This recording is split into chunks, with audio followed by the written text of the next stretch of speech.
কোন কন্যাদায়গ্রস্ত পিতা তিনি এসে সহযোগিতা চাচ্ছেন, আমার মেয়েটা বিয়ে দেবো, একটু সাহায্য করেন।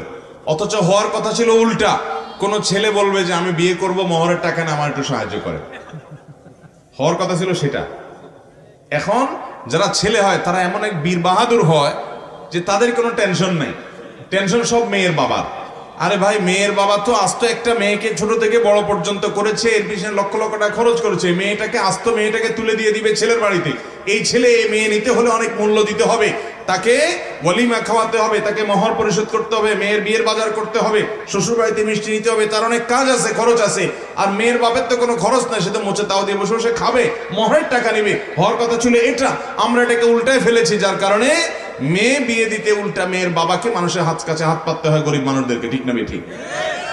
এই সমাজের অপসংস্কৃতি আমাদেরকে রুখতে হবে ভাইরা আমার। শুধুমাত্র নামাজ কালাম পড়ে আল্লাহর কাছে নাজাত পাবেন না।